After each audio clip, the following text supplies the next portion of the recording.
നമസ്കാരം. നേരം വൈകുന്നേരത്തിലേക്ക് എല്ലാ പ്രേക്ഷകർക്കും സ്വാഗതം. ധർമ്മസ്ഥല ഇന്നലെ വരെ ഒരുപാട് ആരോപണങ്ങൾ ഉയർന്ന ദുരൂഹതകളുടെ ഒരു നാടായിരുന്നു. കഴിഞ്ഞ 2 ദിവസങ്ങളിൽ നടത്തിയ പരിശോധനയിൽ ഒന്നും കിട്ടിയില്ല. ശുചീകരണ തൊഴിലാളി പറഞ്ഞത് എന്ത് എന്ന തരത്തിലുള്ള ആശങ്കകൾ ഉണ്ടായിരുന്നു. പക്ഷേ ഇന്ന് ധർമ്മസ്ഥലയിലെ ചുരുളുകൾ അഴിയാൻ തുടങ്ങിയിരിക്കുന്നു എന്ന് വേണം പറയാൻ.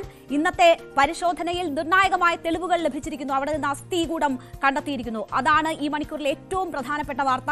അതുൾപ്പെടെ നിരവധി വാർത്തകളുണ്ട്. നമുക്ക് നേരം വൈകുന്നേരത്തിലേക്ക് വിശദമായി തന്നെ കടക്കാം.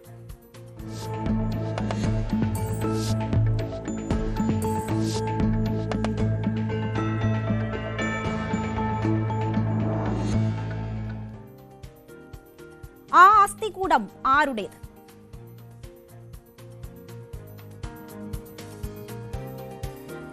സത്യം എത്ര മൂടി വെച്ചാലും ഒരു നാൾ അത് പുറത്തു വരും എന്നത് ഒരു ചൊല്ലാണ്. പക്ഷേ ധർമ്മസ്ഥലയുടെ കാര്യത്തിൽ അത് സത്യമാകും എന്ന് വേണം കരുതാൻ. കാരണം ശുചീകരണ തൊഴിലാളിയുടെ വെളിപ്പെടുത്തലിൽ ഇപ്പോൾ നിർണായകമായ തെരച്ചിൽ നടക്കുമ്പോൾ അവിടെ നിന്ന് ചില തെളിവുകൾ ലഭിച്ചിരിക്കുകയാണ്.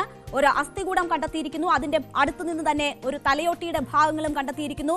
അത് ഒരു പുരുഷന്റേതാണ് എന്ന സംശയമാണ് ഉള്ളത്. ശുചീകരണ തൊഴിലാളി ചൂണ്ടിക്കാട്ടിയ 13 ഇടങ്ങൾ കേന്ദ്രീകരിച്ചാണ് പരിശോധനകൾ നടക്കുന്നത്. വനഭാഗം കേന്ദ്രീകരിച്ചാണ് ഇന്നും പരിശോധനകൾ നടന്നത്. അവിടെ നിന്നാണ് ഇപ്പോൾ നിർണായക വിവരങ്ങൾ ലഭിച്ചിരിക്കുന്നത്. നേരത്തെ ഒരു സ്ത്രീയുടെ വസ്ത്രങ്ങളും ബാഗും ഐഡന്റിറ്റി കാർഡിന്റെ ചില തെളിവുകളും അവിടെ നിന്ന് ലഭിച്ചിരുന്നു. അതിന് പിന്നാലെ ഇപ്പോൾ ഒരു പുരുഷന്റേത് എന്ന് സംശയിക്കുന്ന ഒരു അസ്ഥികൂടം കണ്ടെത്തിയിരിക്കുന്നു. തലയോട്ടിയുടെ ഭാഗങ്ങളും കണ്ടെത്തിയിരിക്കുന്നു. അതിന്റെ എക്സ്ക്ലൂസീവ് ദൃശ്യങ്ങൾ ന്യൂസ് 18 ആണ് പുറത്തുവിട്ടത്. ഇപ്പോൾ പ്രേക്ഷകർക്ക് കാണാം. നമുക്കറിയാം, വലിയ ദുരൂഹത ധർമ്മസ്ഥലയുമായി ബന്ധപ്പെട്ട് ഉയർന്നതാണ്. എത്ര പേർ ആ മണ്ണിനടിയിൽ അഴുകിച്ചേർന്നിട്ടുണ്ട്, അവർ എന്തൊക്കെ അവർക്ക് സംഭവിച്ചു എന്നതൊക്കെ ഇനി ചുരുളഴിയാനുള്ള കാര്യങ്ങളാണ്. എന്തായാലും ശുചീകരണ തൊഴിലാളി പറഞ്ഞത് സത്യം എന്ന് തെളിയുന്ന ഒരു വൈകുന്നേരമാണ് ഇത്. അവിടെ നിന്ന് ഞങ്ങളുടെ പ്രതിനിധി KV ബൈജു വിവരങ്ങളുമായി ചേരുകയാണ്. ബൈജു, നിർണായക ദിവസം എന്ന് തന്നെ പറയാം ധർമ്മസ്ഥല ഓപ്പറേഷന്റെ കാര്യത്തിൽ. ഇന്ന് SITയുടെ നേതൃത്വത്തിൽ നടക്കുന്ന പരിശോധനയിലാണ് നിർണായക വിവരങ്ങൾ ലഭിച്ചിരിക്കുന്നത്. നമുക്കതിന്റെ ദൃശ്യങ്ങൾ സഹിതം ലഭിച്ചിരിക്കുന്നു. തലയോട്ടിയുടെ ഭാഗങ്ങളും അസ്ഥികൂടത്തിന്റെ ഭാഗങ്ങളുമാണ് കണ്ടെത്തിയിരിക്കുന്നത്. കൂടുതൽ അസ്ഥികൂടങ്ങൾ കണ്ടെത്തുന്നു അവിടെ നിന്ന് എന്ന തരത്തിലുള്ള വിവരങ്ങളുണ്ട്. എന്താണ് ഏറ്റവും ഒടുവിൽ ലഭിക്കുന്ന വിവരങ്ങൾ?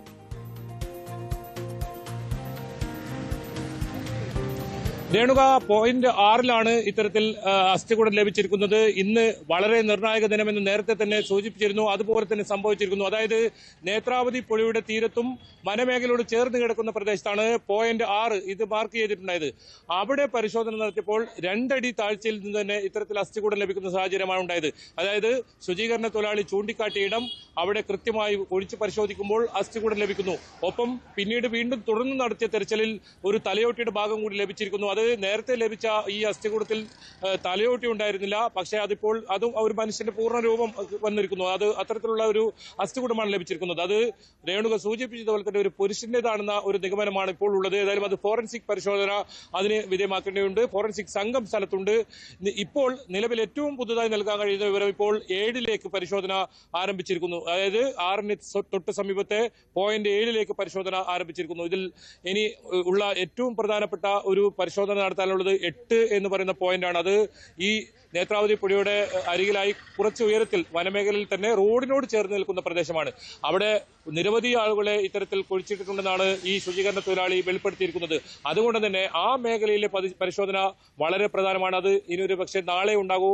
7 പരിശോധന ഇപ്പോൾ ആരംഭിച്ചിരിക്കുന്നു. 6:30 ഈ പരിശോധനയൊക്കെ നിർത്തുന്ന ഒരു അവസ്ഥയാണ് കഴിഞ്ഞ ദിവസങ്ങളിൽ കണ്ടത്. ഏതായാലും SIT അവരുടെ കൃത്യമായ ശാസ്ത്രീയമായ രീതിയിലുള്ള പരിശോധനയിൽ ആ ഒരു സത്യം പുറത്തു കൊണ്ടുവന്നിരിക്കുന്നു. ഒരു പക്ഷേ കഴിഞ്ഞ ദിവസങ്ങളിലെല്ലാം ഈ വാർത്ത പുറത്തു കൊണ്ടുവരുമ്പോഴും ഏറ്റവും അവസാനമായി ചിലർക്കെങ്കിലും ചില പ്രേക്ഷകർക്കെങ്കിലും അത്തരത്തിലുള്ള ഒരു സംശയം ഉണ്ടായിരുന്നു. ഇനിയിപ്പോൾ 1 മുതൽ 5 വരെയുള്ള ആ ഒരു പോയിന്റിൽ കാര്യമായ വസ്തുക്കളൊന്നും അല്ലെങ്കിൽ ശരീരാവശിഷ്ടങ്ങളൊന്നും ലഭിച്ചിട്ടില്ല എന്നതുകൊണ്ട് തന്നെ ഒരു സംശയം ഉയർന്നിരുന്നു. പക്ഷെ അങ്ങനെയല്ല, ഈ ശുചീകരണ തൊഴിലാളിയെ പൂർണ്ണ വിശ്വാസത്തിലെടുത്തുകൊണ്ടുള്ള ഒരു അന്വേഷണമായിരുന്നു മുന്നോട്ട് പോയിക്കൊണ്ടിരുന്നത്.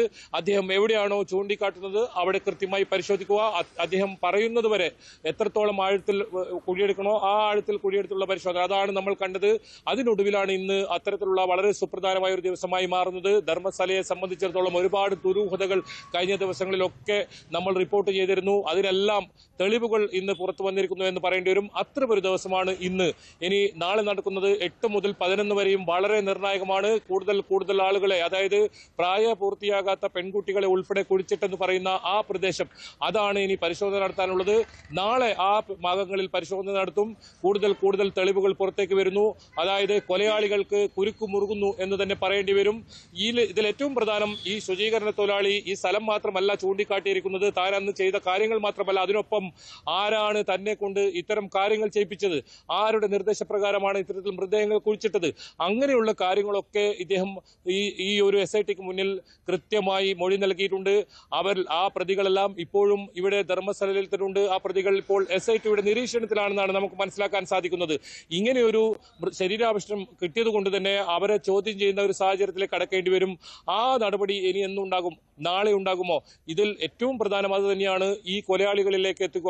ആരാണ് ഇങ്ങനെ ഒരു കൃത്യം ചെയ്യാൻ ഇവരെ പ്രേരിപ്പിച്ചത്, ആരാണ് ഈ ഒരു സൂപ്പർവൈസർമാരെ ഈ മൃതദേഹം ഏൽപ്പിച്ചത്, ആ കാര്യങ്ങളൊക്കെ പുറത്തു വരേണ്ടതുണ്ട്. അത്തരം ഘട്ടങ്ങളിലേക്ക്, അതായത് തുടരന്വേഷണവുമായി മുന്നോട്ട് പോകാൻ കഴിയുന്ന ഒരു സാഹചര്യം ഉണ്ടായിരിക്കുന്നു എന്ന് വേണം മനസ്സിലാക്കാൻ. ഇപ്പോൾ കിട്ടിയ അസ്ഥികൂടങ്ങളുമായി ബന്ധപ്പെട്ട് എന്തായാലും അന്വേഷണം നടത്തേണ്ടുന്ന ഒരു സാഹചര്യം ഉണ്ടാകുന്നു. ബൈജു, അപ്പോഴും നിരവധി പോയിന്റുകളുണ്ട്. ഇത് ആദ്യഘട്ട പരിശോധനയാണ് നടക്കുന്നത്. ഇപ്പോൾ തന്നെ തെളിവുകൾ ലഭിച്ചിരിക്കുന്നു. എത്രമാത്രം ദുർഘടമാണ് ഇനിയുള്ള തെരച്ചിൽ അവിടെ? നമുക്കറിയാം, ഇടയ്ക്കിടയ്ക്ക് മഴ പെയ്യുന്നുണ്ട്. മണ്ണ് നീക്കുമ്പോൾ തന്നെ വെള്ളവും ഉറവയും വരുന്നുണ്ട്. വനപ്രദേശമാണ്. അവിടെ കൂടുതൽ യന്ത്രഭാഗങ്ങൾ എത്തിച്ച് ഈ മണ്ണ് മാന്തി പരിശോധന എന്നത് സാധ്യമല്ലാത്ത സാഹചര്യമുണ്ട്.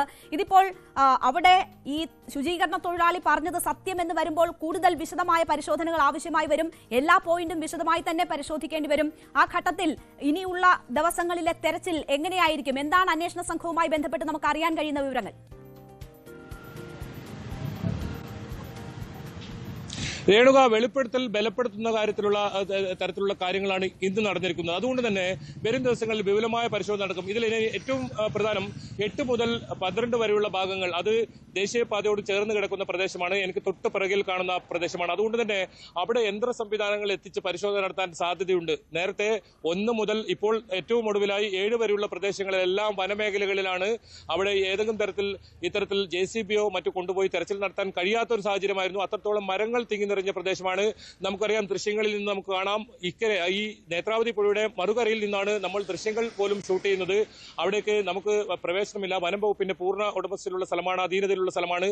ഇനി വരാനുള്ള 8 മുതൽ ഈ 12 വരെയുള്ള പോയിന്റ് 13 അതുപോലെ തന്നെ നേത്രാവതി പുഴയുടെ ആ ഭാഗത്താണ്, നമ്മൾ ഇപ്പോൾ കാണുന്ന ഭാഗത്തല്ല, നേരെ എതിർഭാഗത്താണ്. ആ ഭാഗങ്ങളെല്ലാം റോഡിന് അരുകത്തായി വരുന്ന സ്ഥലമാണ്. മാത്രമല്ല, ഈ 8 മുതൽ 12 വരെയുള്ള പ്രദേശങ്ങളിൽ വലിയ വികസനമൊന്നും നടക്കാത്തതുകൊണ്ട് തന്നെ അവിടെ മണ്ണ് കൂട്ടിയിടുകയോ അത്തരത്തിൽ പ്രയാസകരമായ കാര്യമല്ല. ചെറിയ രീതിയിൽ തന്നെ പരിശോധന നടത്തുമ്പോൾ അവിടെ ഇത്തരത്തിലുള്ള മൃതദേഹാവശിഷ്ടങ്ങൾ ലഭിക്കേണ്ടതാണ്. അത് കൃത്യമായി ശുചീകരണ തൊഴിലാളി ചൂണ്ടിക്കാട്ടിയിട്ടുണ്ട്. അവിടെ മാർക്ക് ചെയ്ത് അടയാളപ്പെടുത്തിയിട്ടുണ്ട്. ആ അടയാളപ്പെടുത്തിയ ഭാഗം മാത്രം മണ്ണ് നീക്കിയാൽ അവിടെ ഇത്തരത്തിലുള്ള മൃതദേഹങ്ങൾ കണ്ടെത്താൻ കഴിയുമെന്ന് തന്നെയാണ് പ്രതീക്ഷിക്കുന്നത്. അത്തരത്തിലുള്ളൊരു പരിശോധന നാളെ നടക്കും. ഏതായാലും ഇനി വൈകിയതുകൊണ്ട് തന്നെ 7 പരിശോധന ഇപ്പോൾ ആരംഭിച്ചിരിക്കുകയാണ്. ഏതെങ്കിലും തരത്തിൽ ഈ 7 പോയിന്റിൽ മൃതദേഹാവശിഷ്ടങ്ങൾ കിട്ടുമോ? അതാണ് ഇനി ഉയരുന്ന ചോദ്യം. എന്തായാലും ഇന്നത്തെ സംബന്ധിച്ചിടത്തോളം, ഈ കേസിനെ സംബന്ധിച്ചിടത്തോളം ബലപ്പെടുന്ന തെളിവുകൾ ലഭിച്ചു. ഇനി ഈ കേസിൽ ഗൗരവം വർദ്ധിക്കും. മാത്രമല്ല, ഈ SIT അന്വേഷണം 5 ഇടങ്ങളിൽ പരിശോധന നടത്തിയപ്പോൾ ഒന്നും ലഭിച്ചില്ല. ഈ ശുചീകരണ തൊഴിലാളിയുടെ മൊഴി അത് വിശ്വാസയോഗ്യമല്ല എന്ന തരത്തിലൊക്കെ ഇന്ന് വാർത്തകൾ പ്രചരിച്ചിരുന്നു. പക്ഷെ എല്ലാം മാറി. ഇപ്പോൾ കൃത്യമായ അന്വേഷണം ഇനി ബലപ്പെടുന്ന രീതിയിൽ വളരെ ഗൗരവപൂർവമായ ഒരു അന്വേഷണം ഉണ്ടാകും. മാത്രമല്ല, ഈ പരാതി ഇനി നൽകാൻ മുന്നോട്ട് വരുന്നവർക്ക് മംഗളൂരുവിൽ പ്രത്യേക ഹെൽപ്പ് ഡെസ്ക് ആരംഭിച്ചിരിക്കുന്നു. SIT അതിന്റെ അന്വേഷണം വിപുലീകരിച്ചിരിക്കുന്നു എന്ന് വേണം പറയാൻ. ഇന്നലെയാണ് DGP ഇവിടെ എത്തിയത്. പോയിന്റ് 6 സമീപമുള്ള സ്ഥലത്ത് DGP സന്ദർശനം നടത്തിയിരുന്നു. ചില കൂടിയാലോചനകൾ നടത്തിയിരുന്നു. അപ്പോഴും ഇത് രഹസ്യ സ്വഭാവം കാത്തു സൂക്ഷിക്കണം, ഏതെങ്കിലും തരത്തിൽ പുറത്ത് മൃതദേഹ ശരീരാവശിഷ്ടങ്ങൾ കിട്ടിയാൽ പോലും ഇപ്പോൾ പുറത്തു വേണ്ടതില്ല എന്നൊരു തീരുമാനമെടുത്തിരുന്നു. ഇതിനിടയിലാണ് നമ്മുടെ ക്യാമറ കണ്ണുകളിൽ, ന്യൂസ് 8ന്റെ ക്യാമറ കണ്ണുകളിൽ എക്സ്ക്ലൂസീവായ ദൃശ്യം പതിഞ്ഞതും കൃത്യമായി ആ അസ്ഥികൂടങ്ങൾ പൈപ്പിലേക്ക് മാറ്റുന്നതും പ്ലാസ്റ്റിക് കവറിലേക്ക് മാറ്റുന്നതും പതിഞ്ഞത്. അതാണ് ഈ കാണുന്ന ദൃശ്യം. പുഴയുടെ മറുകരയിലുള്ള ആ ദൃശ്യം. വനമേഖല മേഖലയോട് ചേർന്ന് കിടക്കുന്ന പ്രദേശം നേത്രാവതി പുഴയുടെ തീരത്താണിത്.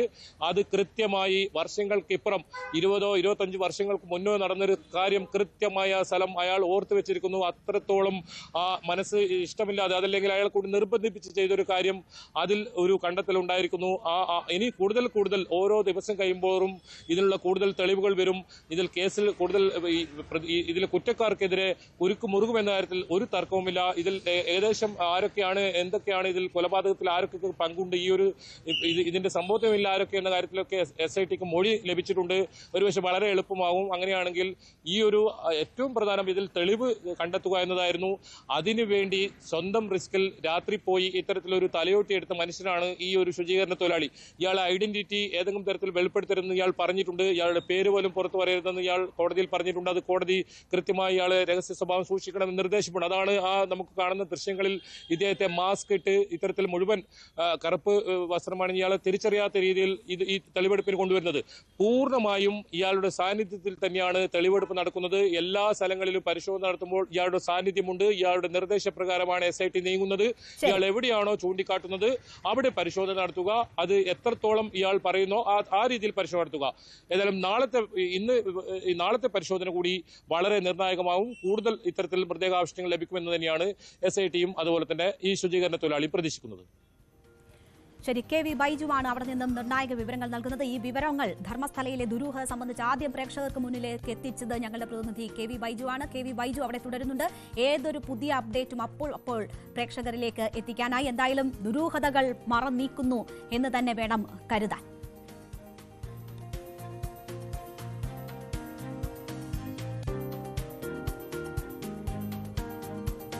ഫോക്കസ് നമ്പർ 2 അന്വേഷണം പരാജയം, അവർ കുറ്റവിമുക്തർ. രാജ്യത്തെ ആദ്യ ഹിന്ദുത്വ ഭീകരത എന്ന് അറിയപ്പെട്ട മലേഗാവിൽ സ്ഫോടനത്തിൽ പ്രതികൾ കുറ്റക്കാര് എന്ന് മുംബൈയിലെ പ്രത്യേക NIA കോടതി വിധിച്ചിരിക്കുകയാണ്. എല്ലാ പ്രതികളെയും കോടതി കുറ്റവിമുക്തരായിരിക്കുന്നു. ഈ സംഭവം നടന്ന് 17 വർഷത്തിന് ഇപ്പുറമാണ് കോടതി വിധി പ്രഖ്യാപിച്ചിരിക്കുന്നത്. നമുക്കറിയാം BJP നേതാവും മുൻ MP-യുമായ പ്രജ്ഞാ സിംഗ് ഠാക്കൂർ, സൈനിക ഉദ്യോഗസ്ഥനായ ലഫ്റ്റനന്റ് കേണൽ പ്രസാദ് പുരോഹിത് ഉൾപ്പെടെ 7 പ്രതികളാണ് കുറ്റവിമുക്തരാണ് എന്ന് പ്രത്യേക NIA കോടതി വിധിച്ചിരിക്കുന്നത്. ലഫ്റ്റനന്റ് കേണൽ പ്രസാദ് പുരോഹിതിനെ കൂടാതെ വിരമിച്ച മേജർ രമേശ് ഉപാധ്യായ, അജയ് റഹിർക്കർ, സുധാകർ ദ്വിവേദി, സമൂർ കുൽക്കർണി, രാമചന്ദ്ര കൽസാഗ്രെ എന്നിവരെയാണ് ഇപ്പോൾ കോടതി വെറുതെ വിട്ടിരിക്കുന്നത്. പ്രതികൾക്കെതിരെ ശക്തമായ തെളിവുകൾ ഇല്ല എന്നതാണ് കോടതി ഇക്കാര്യത്തിൽ ഇവരെ കുറ്റവിമുക്തരാക്കാൻ തീരുമാനിച്ചിരിക്കുന്നതിനുള്ള പ്രധാന കാരണം. അന്വേഷണ ഏജൻസി പരാജയം എന്ന് കോടതി തന്നെ പരാമർശിച്ചിരിക്കുന്ന ഒരു സാഹചര്യമുണ്ട്. കോടതി പറഞ്ഞിരിക്കുന്നത് ധാരണകളുടെ അടിസ്ഥാനത്തിൽ ആരെയും ശിക്ഷിക്കാനാകില്ല എന്നതാണ്. ഇവർ ഈ വിഷയത്തിൽ ഉൾപ്പെട്ടിട്ടുണ്ട് എന്ന് തെളിയിക്കുന്ന തെളിവുകൾ ഹാജരാക്കാൻ അന്വേഷണ ഉദ്യോഗസ്ഥർ പരാജയപ്പെട്ടിരിക്കുന്നു എന്നതാണ്. മാത്രവുമല്ല, കോടതി ഈ സംഭവത്തിൽ കൊല്ലപ്പെട്ടവരുടെ കുടുംബങ്ങൾക്ക് 2 ലക്ഷം രൂപ വീതവും പരിക്കേറ്റവർക്ക് 50,000 രൂപ വീതവും നഷ്ടപരിഹാരം നൽകാനും നിർദ്ദേശിച്ചിരിക്കുകയാണ്. എന്തായാലും രാജ്യം വലിയ രീതിയിൽ ചർച്ച ചെയ്ത കേസിലാണ് ഈ പ്രതികൾ ആയിട്ടുള്ളവർ കുറ്റവിമുക്തരാണ് എന്ന് കോടതി പ്രഖ്യാപിക്കുന്ന സാഹചര്യം ഉണ്ടായിരിക്കുന്നത്. UAPA ഉൾപ്പെടെ ചുമത്തപ്പെട്ട കേസിലാണ്. പ്രതികൾക്കെതിരെ യാതൊരു തെളിവുകളുമില്ല എന്ന് കണ്ട് കോടതി ഇപ്പോൾ അവരെ വെറുതെ വിടുന്ന സാഹചര്യം ഉണ്ടായിരിക്കുന്നത്. ഇതിൽ പ്രോസിക്യൂഷന്റെ വാദങ്ങൾ എന്തായിരുന്നു എന്ന് നോക്കിയാൽ, സ്ഫോടനം നടത്താൻ ഉപയോഗിച്ച ബൈക്ക് പ്രജ്ഞാ സിംഗിന്റെ പേരിലുള്ളതാണ് എന്നതായിരുന്നു പ്രോസിക്യൂഷന്റെ പ്രധാനപ്പെട്ട വാദം. സ്ഫോടനം നടത്താൻ ഉപയോഗിച്ച RDX അത് എത്തിച്ചത് പുരോഹിതാണ് എന്ന് കണ്ടെത്തി. ഈ സ്ഫോടക വസ്തുക്കൾ സൂക്ഷിച്ചിരുന്നത് പ്രസാദ് പുരോഹിതിന്റെ വീട്ടിലാണ് എന്നതും പ്രോസിക്യൂഷൻ വാദിച്ചു. 1300 പേജുള്ള കുറ്റപത്രമാണ് പ്രോസിക്യൂഷൻ കോടതിയിൽ ഇതുമായി ബന്ധപ്പെട്ട് സമർപ്പിച്ചത്. ഫോറൻസിക് തെളിവുകൾ, ഫോൺ വിളി വിവരങ്ങൾ, സാക്ഷിമൊഴികൾ എന്നിവയും സമർപ്പിച്ചിരുന്നു പ്രോസിക്യൂഷൻ. കേസിന്റെ വിചാരണയ്ക്കിടെ ഏതാണ്ട് 323 സാക്ഷികളെയാണ് പ്രോസിക്യൂഷൻ വിസ്തരിച്ചത്. ഇതിൽ 40 പേർ കൂറുമാറുന്ന സാഹചര്യവുമുണ്ടായി. അതേസമയം പ്രതിഭാഗത്തിന്റെ വാദങ്ങൾ രാഷ്ട്രീയ പ്രേരിതമായി തങ്ങളെ കുടുക്കാൻ ഉദ്ദേശിച്ച് ചെയ്തതാണ് ഈ കേസ് എന്നതായിരുന്നു പ്രജ്ഞാ സിംഗിൻ ഉൾപ്പെടെയുള്ളവർ കോടതിയിൽ ചൂണ്ടിക്കാട്ടിയത്. തെളിവുകൾ കെട്ടിച്ചമച്ചതാണ്, നേരിട്ട് ഉള്ള തെളിവുകളില്ലാതെ പ്രതി ചേർത്തു എന്ന് അഭിഭാഷകർ കോടതിയിൽ ചൂണ്ടിക്കാണിക്കുന്ന സാഹചര്യമുണ്ടായി. സാക്ഷികളുടെ വിശ്വാസ്യതയും ചോദ്യം ചെയ്തു. സൈനിക ഉദ്യോഗസ്ഥനായി പ്രവർത്തിക്കുകയായിരുന്നുവെന്നും രഹസ്യാന്വേഷണത്തിന്റെ ഭാഗമായിട്ടാണ് ഈ ഹിന്ദുത്വ സംഘടനയിലേക്ക് നുഴഞ്ഞു കയറിയത് എന്നുമാണ് കേണൽ പ്രസാദ് പുരോഹിത് ചൂണ്ടിക്കാട്ടിയത്. അഭിനവ് ഭാരത് എന്ന തീവ്ര ഹിന്ദുത്വ സംഘടനയുടെ ഭാഗമായി ഈ സംഭവത്തിൽ ഗൂഢാലോചനകൾ നടന്നു എന്നതായിരുന്നു പ്രതിഭാഗം ആരോപിച്ചിരുന്നത്. 2005 പ്രത്യേക കോടതിയിൽ ഈ അന്തിമ വാദം പൂർത്തിയായ 2025 ഏപ്രിലിലാണ് പ്രത്യേക കോടതിയിൽ അന്തിമ വാദം പൂർത്തിയായത്. ആ കേസിലാണ് ഇപ്പോൾ വിധി പറഞ്ഞിരിക്കുന്നത്. ഇന്ന് വിധി പറഞ്ഞപ്പോൾ കോടതി പറഞ്ഞത് പ്രതികൾക്കെതിരെ ശക്തമായ തെളിവുകളില്ല എന്നതാണ്. അതിൽ കോടതി ചൂണ്ടിക്കാട്ടിയ ചില കാര്യങ്ങൾ ഇതാണ്. ബൈക്കിന്റെ ചേസ് നമ്പർ മാഞ്ഞുപോയ നിലയിലായിരുന്നു. അതാണ് പ്രജ്ഞാ സിംഗിനെതിരായ പ്രധാനപ്പെട്ട പ്രജ്ഞാ സിംഗിന്റെ ഇൻവോൾവ്മെന്റ് എന്ന് പറയുന്നത്. ആ ബൈക്ക്, ആ സ്ഫോടനത്തിന് ഉപയോഗിച്ച ബൈക്ക് പ്രജ്ഞാ സിംഗിന്റെ പേരിലുള്ളതായിരുന്നു എന്നതാണ്. പക്ഷേ അത് തെളിയിക്കുന്ന തെളിവില്ല എന്ന് കോടതി പറഞ്ഞിരിക്കുന്നു. ബൈക്കിന്റെ ചേസ് നമ്പർ മാഞ്ഞുപോയ നിലയിലാണ്.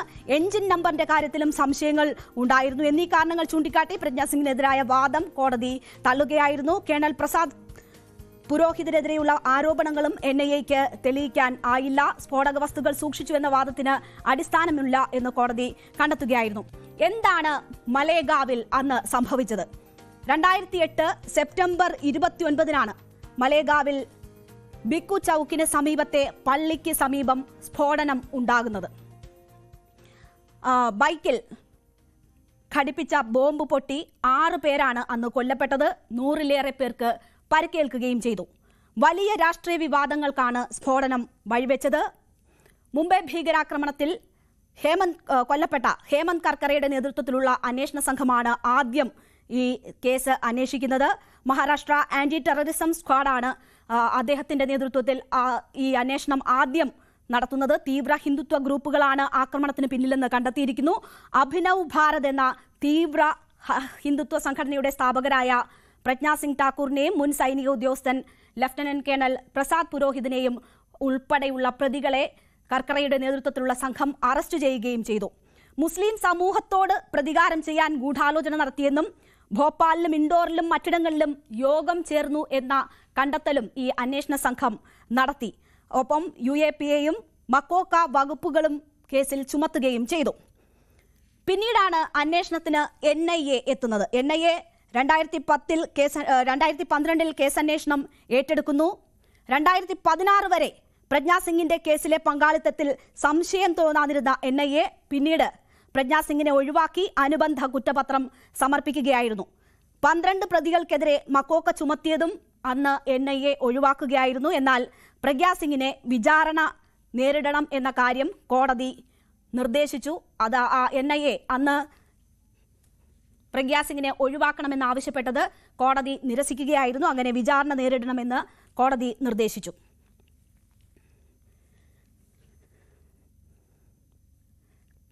ഈ കേസിന്റെ വിധി വരുമ്പോൾ അത് കാവി ഭീകരതയെന്ന ആരോപണം നേരിട്ട തങ്ങൾക്കേറ്റ വിജയം എന്നതാണ് പ്രജ്ഞാ സിംഗ് ഠാക്കൂറിന്റെ പ്രതികരണം. അത് കാവി ഭീകരത എന്ന ആരോപണം തെറ്റാണ് എന്ന് തെളിഞ്ഞിരിക്കുന്നു എന്ന് പ്രജ്ഞാ സിംഗ് ഠാക്കൂർ പറയുന്നു. കാവിയുടെ വിജയം, ഭഗവാനെ അപമാനിച്ചവർ ശിക്ഷ ഏറ്റുവാങ്ങേണ്ടി വരും എന്നും ഈ വിഷയവുമായി ബന്ധപ്പെട്ട് പ്രജ്ഞാ സിംഗ് ഠാക്കൂർ പ്രതികരിച്ചു.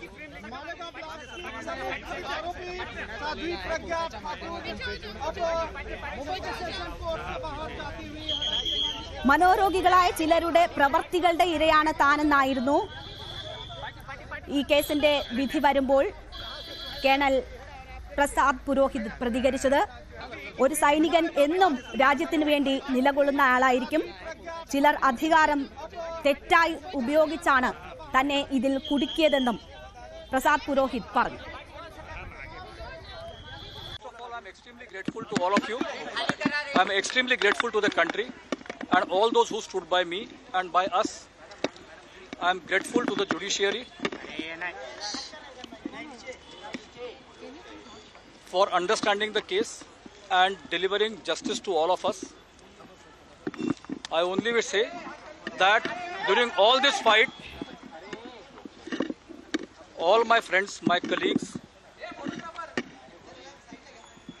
especially the armed forces, my army, the way they stood by me, I have no words to express my gratitude towards all of them.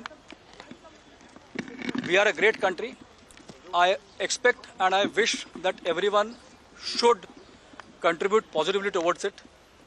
Malais are over, should not be there. Let's be forward looking. We are a developing nation. We are developed.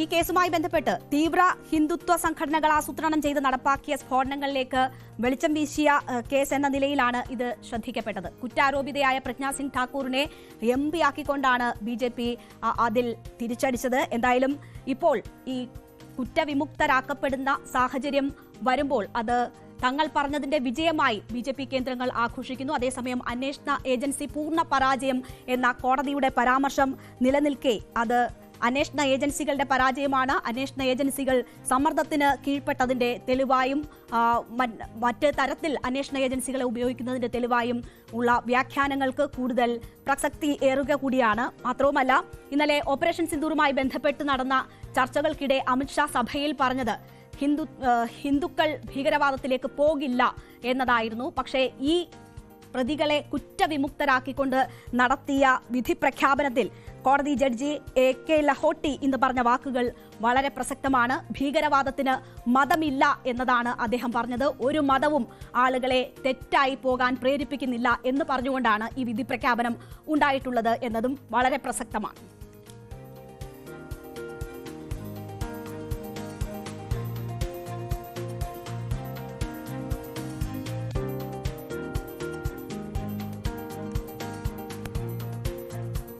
നമ്മൾ focus number 3 പോവുകയാണ്. ട്രംപിന്റെ സൗഹൃദം കള്ളം.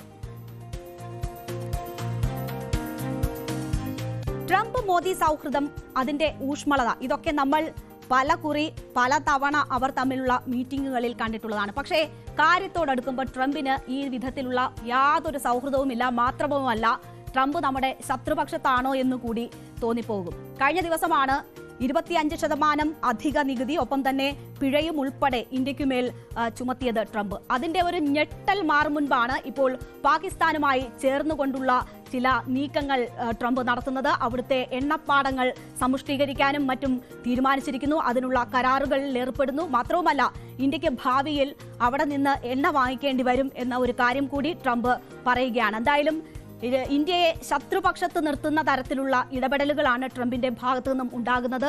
പാകിസ്ഥാന്റെ എണ്ണശേഖരം വികസിപ്പിക്കാൻ സഹായിക്കാമെന്ന പ്രഖ്യാപനവുമായാണ് US president Donald Trump ഏറ്റവും ഒടുവിൽ ഇന്ത്യക്ക് വലിയ വെല്ലുവിളി സൃഷ്ടിച്ചിരിക്കുന്നത്. ഇതിനായി ഒരു വ്യാപാര കരാറിൽ ഒപ്പിട്ടതായാണ് ട്രംപ് അറിയിച്ചിരിക്കുന്നത്. ഈ നീക്കം ഒടുവിൽ പാകിസ്ഥാൻ ഇന്ത്യയിലേക്ക് എണ്ണ കയറ്റുമതി ചെയ്യുന്നതിലേക്ക് നയിച്ചേക്കാമെന്നാണ് ട്രംപ് പറഞ്ഞത്. പാകിസ്ഥാനുമായി തങ്ങളൊരു കരാറിൽ ഏർപ്പെട്ടിട്ടുണ്ടെന്നും അതുപ്രകാരം ഇരു രാജ്യങ്ങളും ചേർന്ന് പാകിസ്ഥാന്റെ എണ്ണശേഖരം വർദ്ധിപ്പിക്കുമെന്നാണ് ട്രംപിന്റെ പ്രസ്താവന. ഒരുപക്ഷെ ഭാവിയിൽ ഇന്ത്യ അവിടെ നിന്ന് എണ്ണ മേടിക്കേണ്ടി വരും എന്നത് ട്രംപ് സൂചിപ്പിക്കുന്നു. എന്തുകൊണ്ട് എണ്ണ ഒരായുധമായി ട്രംപ് ഉപയോഗിക്കുന്നു എന്ന് നോക്കിയാൽ, ട്രംപിന്റെ നിർദ്ദേശം മറികടന്നുകൊണ്ടാണ് റഷ്യയിൽ നിന്ന് എണ്ണ ഇറക്കുമതി ഇന്ത്യ ഇപ്പോഴും തുടരുന്നത്. യുക്രൈനിൽ റഷ്യ നടത്തുന്ന ഇടപെടലുകൾക്ക് മറുപടിയായിക്കൊണ്ട് അവിടെ നിന്ന് റഷ്യയെ ഒറ്റപ്പെടുത്തുക എന്ന സന്ദേശം ട്രംപ് ലോകരാഷ്ട്രങ്ങൾക്ക് നൽകിയിരുന്നതാണ്. പക്ഷേ അത് വകവെക്കാതെ നമ്മൾ ഇപ്പോഴും റഷ്യയിൽ നിന്ന് എണ്ണ ഇറക്കുമതി തുടരുന്ന സാഹചര്യമാണ് ട്രംപിനെ ചൊടിപ്പിച്ചിരിക്കുന്നത്. ഇത് തന്നെയാണ് കഴിഞ്ഞ ദിവസം തീരുവ വിഷയത്തിൽ കടുത്ത നിലപാടിലേക്ക് പോകാൻ ട്രംപിനെ പ്രേരിപ്പിച്ചത്. ഇപ്പോൾ എണ്ണയുടെ വിഷയത്തിൽ തന്നെ പാകിസ്ഥാനുമായി കൂട്ടുചേർന്നുകൊണ്ട് ഇന്ത്യക്ക് രണ്ടാമതും തിരിച്ചടി നൽകാനാണ് ട്രംപ് ശ്രമിച്ചിരിക്കുന്നത്. US പാകിസ്ഥാൻ ഊർജ്ജ പങ്കാളിത്തത്തിന് നേതൃത്വം നൽകാൻ ഒരു എണ്ണ കമ്പനിയെ ഭരണകൂടം നിലവിൽ തെരഞ്ഞെടുക്കുകയാണ് എന്നാണ് ട്രംപ് കൂട്ടിച്ചേർത്തത്. നമുക്കറിയാം, തീരുവാഘാതം ഇന്ത്യയെ സംബന്ധിച്ച് വലിയ രീതിയിലുള്ള ബുദ്ധിമുട്ടുകൾ സൃഷ്ടിക്കുന്ന ഒന്നാണ്. അതിന് പിന്നാലെ ഇപ്പോൾ പാകിസ്ഥാനുമായി ചേർന്ന് ഒരു വ്യാപാര കരാർ ഏർപ്പെടുന്നു എന്നത് മാത്രമല്ല, ഇന്ത്യക്ക് പാകിസ്ഥാനിൽ നിന്ന് എണ്ണ വാങ്ങേണ്ടി വരുന്ന ഒരു സാഹചര്യം ഉണ്ടാകും എന്ന തരത്തിൽ ഒരല്പം പരിഹാസം കൂടി കലർന്നുകൊണ്ടാണ് ട്രംപ് ഇന്ന് പ്രതികരിച്ചിരിക്കുന്നത്. ഈ വ്യാപാര തീരുവ അത് ഇന്ത്യയെ ഏതൊക്കെ തരത്തിൽ ബാധിക്കുമെന്നത് നമുക്കറിയാവുന്നതാണ്. ഉൽപ്പന്നങ്ങൾക്ക് 25% തീരുവയും അധിക പിഴയുമാണ് ഇന്നു മുതൽ ചുമത്തിക്കൊണ്ടിരിക്കുന്നത്. ആ അധിക തുക എന്നത് സംബന്ധിച്ച് ഒരു കൃത്യത പോലുമില്ല. അതുകൊണ്ട് തന്നെ അതിന്റെ ആഘാതം, ഈ പിഴ തുക എത്ര പെർസെൻറ്റേജ് എന്നറിയാത്തത് കൊണ്ട് തന്നെ അതിന്റെ ആഘാതം എത്രയെന്നിപ്പോൾ ഇന്ത്യക്ക് കാൽക്കുലേറ്റ് ചെയ്യുക പോലും പറ്റാത്ത സാഹചര്യമാണ് ഉള്ളത്. റഷ്യയിൽ നിന്നുള്ള ഇന്ത്യയുടെ തുടർച്ചയായ ക്രൂഡ് ഓയിൽ ഇറക്കുമതിയും US-ഉമായുള്ള ദീർഘകാല വ്യാപാര തടസ്സങ്ങളുമാണ് ഈ നീക്കത്തിന് പിന്നിലെ പ്രധാന കാരണങ്ങളായി ട്രംപ് പറയുന്നത്. സൗഹൃദ രാഷ്ട്രമാണ് ഇരു രാഷ്ട്രങ്ങളും എന്നത് ട്രംപും ആവർത്തിക്കുന്നു. പക്ഷേ ആ സൗഹൃദം കൊണ്ട് അമേരിക്കയ്ക്ക് വേണ്ടത്ര ഗുണങ്ങളില്ല എന്നതാണ് പറയുന്നത്. ഏറ്റവും കൂടുതൽ തീരുവ ചുമത്തുന്ന രാജ്യങ്ങളിൽ ഒന്നാണ് ഇന്ത്യ. അതാണ് സൗഹൃദത്തിൽ അമേരിക്കയോട് ഇന്ത്യ ചെയ്യുന്നത്. അതുകൊണ്ട് തന്നെ വളരെ കുറച്ച് വ്യാപാരം മാത്രമേ ഇന്ത്യയുമായി നടത്താനായിട്ടുള്ളൂ എന്ന് ട്രംപ് പറയുന്നു. അതുകൊണ്ട് തന്നെ ഒരു നേട്ടവും തങ്ങൾക്ക് ഉണ്ടായിട്ടില്ല എന്നതും ട്രംപ് പറയുന്നു. അപ്പോൾ മാഗ എന്ന് പറഞ്ഞുകൊണ്ടാണ് ട്രംപിന്റെ എല്ലാ ട്വീറ്റും അവസാനിക്കുന്നത്. മേക്ക് അമേരിക്ക ഗ്രേറ്റ് അഗെയിൻ എന്ന മുദ്രാവാക്യം മുഴക്കിക്കൊണ്ട് മുന്നോട്ട് പോകുന്ന ട്രംപിന് ഇന്ത്യയുമായുള്ള കച്ചവടത്തിൽ വലിയ നേട്ടമൊന്നുമില്ല എന്ന ബോധ്യമാണ് ഇപ്പോൾ ഈ രീതിയിലൊക്കെ ചിന്തിക്കാൻ പ്രേരിപ്പിക്കുന്നത്.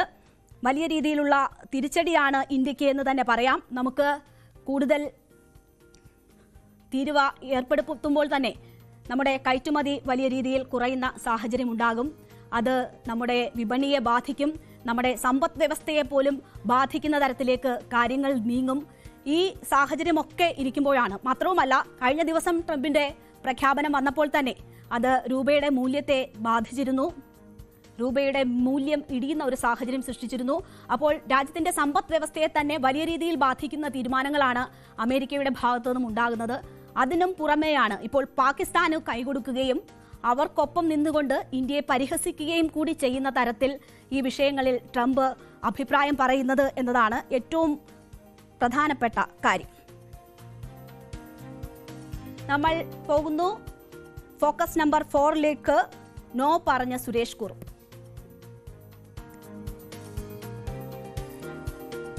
സുരേഷ് കുറുപ്പിനെ ഒപ്പം നിർത്താൻ UDF നീക്കമെന്ന വാർത്ത ന്യൂസ് 18 ആണ് പുറത്തുവിട്ടത്. നമുക്കറിയാം, തെരഞ്ഞെടുപ്പുമായി ബന്ധപ്പെട്ട് മുന്നണികൾക്കുള്ളിൽ നടക്കുന്ന കൂടിയാലോചനകളും അവരുടെ നീക്കങ്ങളുമൊക്കെ ന്യൂസ് 18 പുറത്തു കൊണ്ടുവരികയാണ്.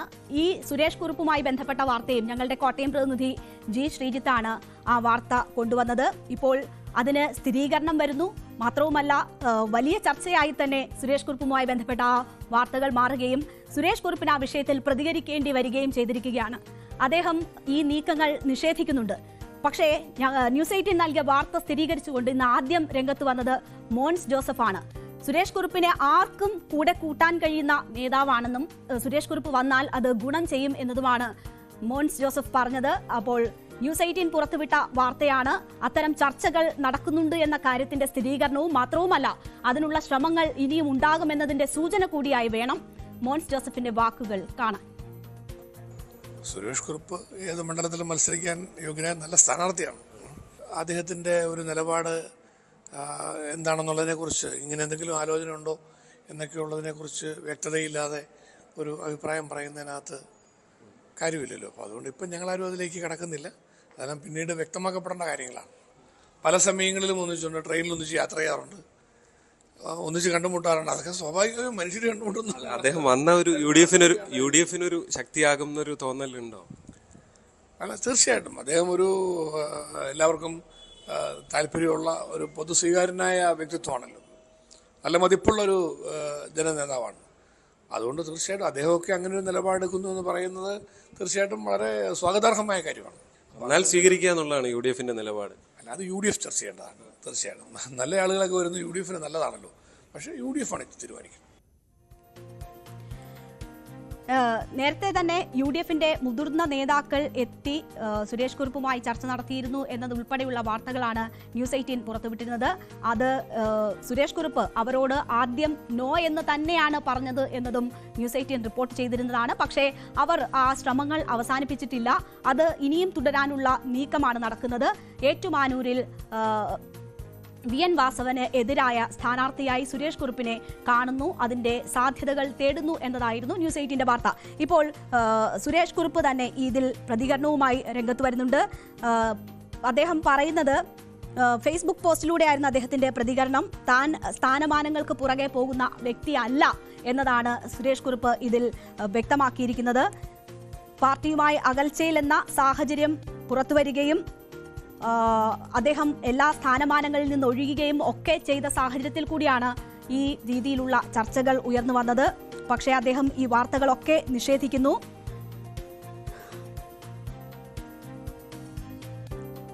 ഫേസ്ബുക്ക് പോസ്റ്റിൽ അദ്ദേഹം പറയുന്നത്, എനിക്കറിയാത്ത കാരണങ്ങളാൽ എന്നോട് ശത്രുഭാവേനെ പ്രവർത്തിക്കുന്നവരെയും അറിയിക്കുന്നു. ഞാൻ സ്ഥാനമാനങ്ങൾക്ക് പിന്നാലെ പോകുന്ന ആളല്ല എന്നാണ് അദ്ദേഹം സൂചിപ്പിച്ചിരിക്കുന്നത്. പലവിധ കാരണങ്ങൾ കൊണ്ട് തന്നെ പാർട്ടിയുമായി അദ്ദേഹം അകൽച്ചയിലാണ്. ഏറ്റവും ഒടുവിൽ VSന്റെ മരണശേഷം അദ്ദേഹം എഴുതിയ ലേഖനം, അതിൽ ക്യാപിറ്റൽ പണിഷ്മെന്റുമായി ബന്ധപ്പെട്ട് കോട്ടയം സമ്മേളനത്തിലും അത്തരം പരാമർശങ്ങൾ ഉണ്ടായി എന്ന് വെളിപ്പെടുത്തലുണ്ടായിരുന്നു. അത് പാർട്ടിയെ പ്രതിസന്ധിയിലാക്കുന്നതായിരുന്നു. പല നേതാക്കളും അങ്ങനെയൊന്നില്ല എന്ന് പറഞ്ഞ് രംഗത്ത് വരുന്ന സാഹചര്യമൊക്കെ ഉണ്ടായി. പക്ഷേ അതിൽ ഒരു വിശദീകരണവും നൽകാതെ ന്യൂസ് 18 വാർത്തയിൽ അതിൽ നടക്കുന്ന ചർച്ചയിൽ മാത്രം വിശദീകരണം നൽകുകയാണ് സുരേഷ് കുറുപ്പ് ഈ വിഷയത്തിൽ ചെയ്തിരിക്കുന്നത്. അത് സ്ഥാനമാനങ്ങൾക്ക് പിറകെ പോകുന്ന ആളല്ല താൻ എന്ന വ്യക്തമായ സന്ദേശം തന്നെയാണ് അദ്ദേഹം നൽകിയിട്ടുള്ളത്.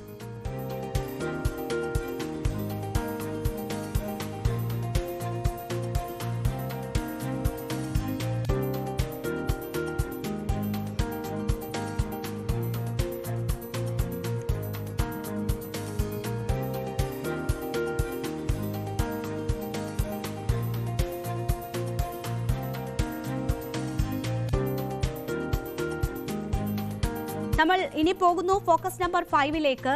ശ്വേതയും ദേവനും തമ്മിൽ നേർക്കുനേർ മത്സരം.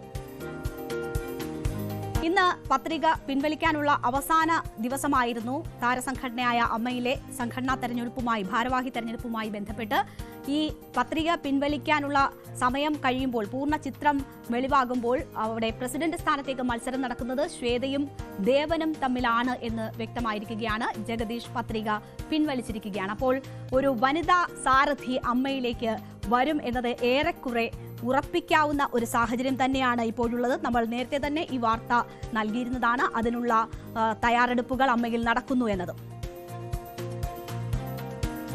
ജോയിന്റ് സെക്രട്ടറി സ്ഥാനത്തേക്ക് അൻസിബ ഹസനെ എതിരില്ലാതെ തെരഞ്ഞെടുത്തു എന്നതാണ് ഈ നാമനിർദ്ദേശ പത്രിക പിൻവലിക്കുമ്പോൾ ഏറ്റവും പ്രധാനമായി കാണേണ്ടത്. എതിരില്ലാതെയാണ് അൻസിബ തെരഞ്ഞെടുക്കപ്പെട്ടിരിക്കുന്നത്.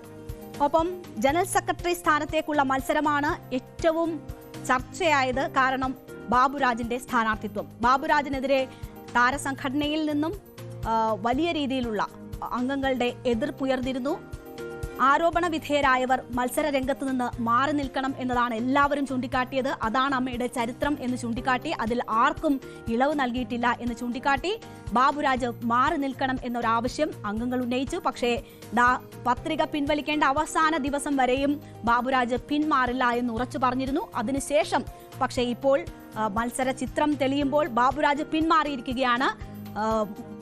മുതിർന്ന താരങ്ങൾ ഉൾപ്പെടെ സംസാരിച്ച് ധാരണ വരുത്തിയതിനെ തുടർന്നാണ് ഇപ്പോൾ ബാബുരാജ് ഒഴിയാൻ തീരുമാനിച്ചിരിക്കുന്നത്, പത്രിക പിൻവലിക്കാൻ തീരുമാനിച്ചിരിക്കുന്നത്. ബാബുരാജിന്റെ പിന്മാറ്റം മോഹൻലാലും മമ്മൂട്ടിയുമായി കൂടി ആലോചിച്ചതിന് ശേഷമാണ് എന്നതാണ് സൂചന. ബാബുരാജ് പിന്മാറുമ്പോൾ ബാബുരാജിന്റെ പാനലിലുണ്ടായിരുന്ന മറ്റ് ചിലർ കൂടി പിന്മാറുകയാണ്. അത് നവ്യ നായരാണ്. നവ്യ നായർ വൈസ് പ്രസിഡന്റ് സ്ഥാനത്തേക്കാണ് പത്രിക നൽകിയിരുന്നത്. പക്ഷേ വൈസ് പ്രസിഡന്റ് സ്ഥാനത്ത് നിന്ന് നവ്യ നായർ പിന്മാറുകയാണ്. ജയൻ ചേർത്തലയും നാസർ ലത്തീഫും ലക്ഷ്മിപ്രിയ, ആശ അരവിന്ദും തമ്മിലാണ് വൈസ് പ്രസിഡന്റ് സ്ഥാനത്തേക്ക് മത്സരം നടക്കുന്നത്. 2 പേർ ആണ് വൈസ് പ്രസിഡന്റ് സ്ഥാനത്തേക്ക് തെരഞ്ഞെടുക്കപ്പെടുന്നത്. അതിൽ ഇവരിൽ 2 പേർ ആരെങ്കിലും തെരഞ്ഞെടുക്കപ്പെടും. അതിൽ ജയൻ ചേർത്തല നേരത്തെ തന്നെ ഈ ഭാരവാഹിത്വത്തിലുള്ള ആളാണ്. നാസർ ലത്തീഫ്, ആശ അരവിന്ദ്, ലക്ഷ്മിപ്രിയ എന്നിവരാണ് മറ്റുള്ളവർ.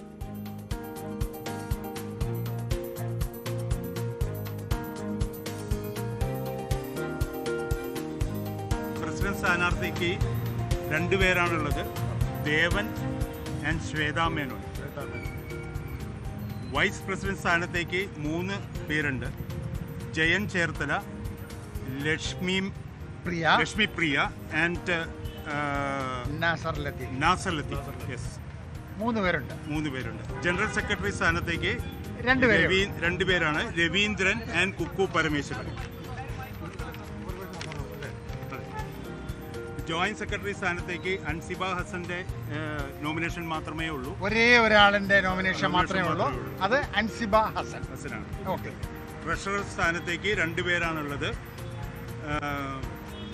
അനൂപ് ചന്ദ്രനും Unni Shivapal. Executive committee lady reservation, അതിലേക്ക് 5 പേരാണുള്ളത്. Neena Kurup, Sajitha Betty, Sarayu Mohan, Asha Aravind, Anjali Nair. Executive committee general സീറ്റിലേക്ക് 8 പേരുണ്ട്.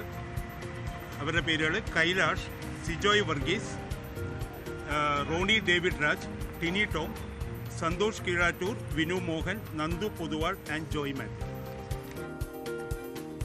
ഏതാണ്ട് പരസ്യപ്പോരിലേക്ക് നീങ്ങിയതാണ് അമ്മയിലെ തെരഞ്ഞെടുപ്പ്. പരസ്യമായി തന്നെ താരങ്ങൾ രംഗത്ത് വന്ന് അവരുടെ അഭിപ്രായങ്ങൾ പറയുന്നത് നമ്മൾ കേട്ടതാണ്. മത്സരം വളരെ കടുത്തതായി മാറുന്നത് കണ്ടതാണ്. എന്തായാലും മുതിർന്ന താരങ്ങളൊക്കെ ഇടപെട്ടാണ് ഈ നിലയ്ക്കെങ്കിലും മത്സരം നടക്കുന്ന ഒരു സാഹചര്യത്തിലേക്ക് എത്തിച്ചത്. ആരോപണ വിധേയരായവരെ പിന്തിരിപ്പിക്കുന്നു. ജഗദീഷിനെ ഒരു വനിത ഇത് അമ്മയുടെ തലപ്പത്തേക്ക് വരട്ടെ എന്ന ഒരു സാഹചര്യം ബോധ്യപ്പെടുത്തിക്കൊണ്ട് അവർ ജഗദീഷിന്റെ സ്ഥാനാർത്ഥിത്വവും പത്രികയും പിൻവലിക്കുന്നു. ജഗദീഷും മത്സരം കടുത്തതാകും എന്ന ബോധ്യത്തിലും ഒപ്പം തന്നെ ഒരു വനിതയ്ക്ക് വഴിയൊരുക്കുക എന്ന ഉദ്ദേശത്തിലും പത്രിക പിൻവലിക്കുകയായിരുന്നു. പക്ഷേ ഇനിയും പരിഹരിക്കപ്പെടാതെ പോകുന്ന 2 വിഷയങ്ങൾ കൂടിയുണ്ട്. അത് ഇപ്പോൾ എതിരില്ലാതെ തെരഞ്ഞെടുക്കപ്പെട്ടിരിക്കുന്ന അൻസിബ അനൂപ് ചന്ദ്രനെതിരെ നൽകിയ ഒരു പരാതിയാണ്. ഈ പരസ്യപ്പോരിലേക്ക് നീങ്ങിയ ഘട്ടത്തിലാണ് അൻസിബയെ അധിക്ഷേപിച്ചുകൊണ്ട് ചില പരാമർശങ്ങൾ, പേര് ഉൾപ്പെടെ പറഞ്ഞുകൊണ്ടുള്ള പരാമർശങ്ങൾ അനൂപ് ചന്ദ്രന്റെ ഭാഗത്തു നിന്നും ഉണ്ടാകുന്നത്. അപ്പോൾ ആ ഒരു സാഹചര്യത്തിൽ മുഖ്യമന്ത്രിക്കും ഒപ്പം തന്നെ ഇന്റേണൽ കമ്മിറ്റിക്കും കമ്മീഷണർക്കും അൻസിബ പരാതി നൽകിയിട്ടുണ്ട്.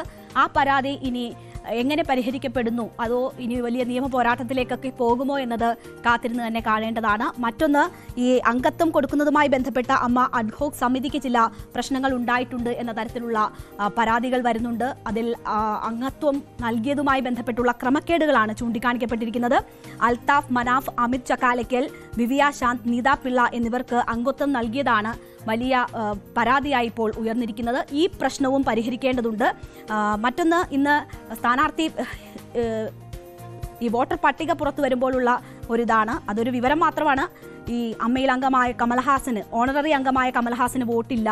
IM വിജയൻ, സതീഷ് സത്യൻ എന്നിവരുടെ പേരും വോട്ടർ പട്ടികയിലില്ല എന്നൊരു വിവരം കൂടിയുണ്ട്. എന്തായാലും ചില പ്രശ്നങ്ങൾ കൂടി പരിഹരിക്കാനുണ്ട്. എന്തായാലും മുതിർന്ന താരങ്ങളൊക്കെ ഇടപെട്ട് മേൽനോട്ടത്തിലാണ് ഇപ്പോൾ ഇതുവരെയെങ്കിലും കാര്യങ്ങൾ എത്തി നിൽക്കുന്നത്. 15-ന് എന്തായാലും തെരഞ്ഞെടുപ്പ് നടക്കും. ഇതാണ് നമ്മളുടെ ഫോക്കസ് 5 വാർത്തകൾ. നമ്മൾ മറ്റ് സെഗ്മെന്റുകളിലേക്ക് പോകും മുമ്പ് ഇടവേള.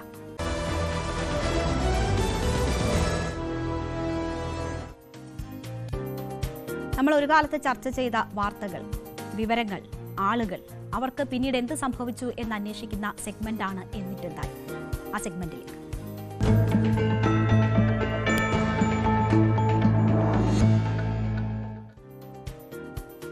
കേരളത്തെ കണ്ണീരിലാഴ്ത്തിയ ഒരു ദുരന്തമായിരുന്നു താനൂരിൽ സംഭവിച്ച ബോട്ടപകടം. 22 പേരുടെ മരണത്തിനിടയാക്കിയ അപകടമായിരുന്നു താനൂർ പുഴയിൽ ഉണ്ടായത്. ഒരു സന്ധ്യ മയങ്ങിയ നേരത്താണ് ആഘോഷത്തിനെത്തിയ മനുഷ്യർ ഒരു സുരക്ഷയുമില്ലാത്ത ഒരു ബോട്ടിൽ, അവർക്ക് ലൈഫ് ജാക്കറ്റുകൾ പോലും നൽകാതെ ഉല്ലാസയാത്രയ്ക്ക് വിടുന്നു. ആ ബോട്ട് മറിഞ്ഞ് അപകടം സംഭവിക്കുന്നു. കുഞ്ഞുങ്ങൾ ഉൾപ്പെടെ 22 പേരുടെ മരണം സംഭവിക്കുന്നു. ഒരുപാട് അനാസ്ഥയുടെ ഇരകളായിരുന്നു ആ മനുഷ്യർ. നമുക്ക് ആ കുടുംബങ്ങൾക്ക് പിന്നീട് എന്ത് സംഭവിച്ചു, അതുമായി ബന്ധപ്പെട്ടുള്ള അന്വേഷണം, സർക്കാർ പ്രഖ്യാപിച്ച വാഗ്ദാനങ്ങൾ, ഇതൊക്കെ എന്തായി എന്ന് പരിശോധിക്കാം. അതിനു മുൻപ് ആ വലിയ ദുരന്തത്തിന്റെ വാർത്ത നമുക്കൊരിക്കൽ കൂടി കാണാം. ഓർമ്മകളിലൊരു റംസാൻ ആഘോഷകാലം. ഉല്ലാസ സവാരിക്കെത്തിയ നാട്ടുകാരാണ് താനൂരിൽ അപകടത്തിൽപ്പെട്ടത്. മത്സ്യബന്ധന ബോട്ട് രൂപമാറ്റം വരുത്തി ഇറക്കിയതായിരുന്നു ആ ഉല്ലാസ ബോട്ട്. 22 പേർക്ക് കയറാമായിരുന്ന ബോട്ടിൽ കയറ്റിയത് 49 പേരെ. ദുരന്തത്തെ മാടി വിളിക്കുന്ന സാഹചര്യം. രൂപമാറ്റം വരുത്തിയ ബോട്ടിന് ഫിറ്റ്നസ് സർട്ടിഫിക്കറ്റ് ഇല്ല. അമിതമായി ആളിനെ കയറ്റി. ആർക്കും ലൈഫ് ജാക്കറ്റ് നൽകിയില്ല. സുരക്ഷയെക്കുറിച്ച് യാതൊരു ബോധവുമില്ലാതെ ബോട്ടുടമയും നടത്തിപ്പുകാരും. പൂരപ്പുഴയിലൂടെ അറ്റ്ലാന്റിക് ബോട്ട് സഞ്ചാരം തുടങ്ങിയപ്പോൾ ഇരുട്ട് പരന്നു തുടങ്ങിയിരുന്നു. ചാറ്റൽ മഴയും പെയ്യുന്നുണ്ടായിരുന്നു. പതിയിരിക്കുന്ന അപകടമറിയാതെ ബോട്ട് മുന്നോട്ട്. മിനിറ്റുകൾക്കുള്ളിൽ അഴിമുഖത്തിനടുത്ത് വെച്ച് ബോട്ട് മുങ്ങി. ഓടിയെത്തിയ നാട്ടുകാർ കണ്ടത് പൂരപ്പുഴയുടെ ആഴങ്ങളിലേക്ക് മറയുന്ന മനുഷ്യരെ. 22 ജീവനുകൾ നഷ്ടപ്പെട്ടു. മരിച്ചവരിൽ 15 പേർ കുട്ടികളായിരുന്നു. ഒരു കുടുംബത്തിലെ 11 പേർ മരിച്ച ദുരവസ്ഥയും താനൂരിലെ അപകടത്തിലുണ്ടായി. കേസിൽ ബോട്ടുടമ നാസറിന്റെ സഹായികൾ, സീനിയർ പോർട്ട് കൺസർവേറ്റർ BV പ്രസാദ, ചീഫ് സർവേയർ സെബാസ്റ്റ്യൻ ജോസഫ് എന്നിവരുൾപ്പെടെ 12 പ്രതികളാണ് അറസ്റ്റിലായത്. താനൂർ ഡിവൈഎസ്പി BV ബെന്നിയുടെ നേതൃത്വത്തിലുള്ള പ്രത്യേക സംഘം കേസ് അന്വേഷിക്കുകയും 85-ാം ദിവസം കുറ്റപത്രം സമർപ്പിക്കുകയും ചെയ്തു. അന്വേഷണത്തിനായി ജസ്റ്റിസ് VK മോഹൻ അധ്യക്ഷനായി ജുഡീഷ്യൽ കമ്മീഷനും രൂപീകരിച്ചിരുന്നു.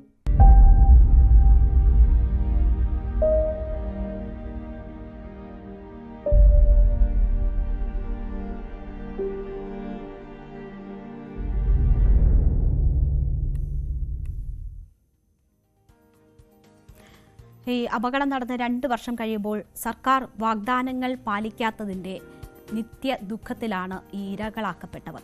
സഹോദരിമാരായ ജൽഷയ്ക്കും ജന്നയ്ക്കും ഇതുവരെ സർക്കാരിൻ്റെ സഹായങ്ങൾ ലഭിച്ചിട്ടില്ല. അവർ വലിയ രീതിയിലുള്ള ദുരിതം അനുഭവിക്കുന്നു. ഇത് 1-2 പേരുടെ മാത്രം അവസ്ഥയല്ല.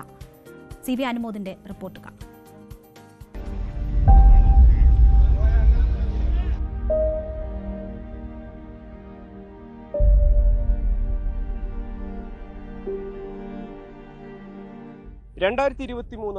മെയ് മാസം 7-ാം തീയതി അന്ന് വൈകുന്നേരമാണ് എനിക്ക് പുറകിൽ കാണുന്ന ഈ അറ്റ്ലാന്റിക് എന്ന ഉല്ലാസ ബോട്ട് താനൂർ തീരത്തിനടുത്ത് പൂരപ്പുഴയിൽ അപകടത്തിൽപ്പെട്ടത്. 22 പേരാണ് ഈ അപകടത്തിൽ ഓർമ്മയായി മാറിയത്. അപകടത്തിൽ രക്ഷപ്പെട്ടവരുടെ ഇപ്പോഴത്തെ അവസ്ഥ എന്താണ്?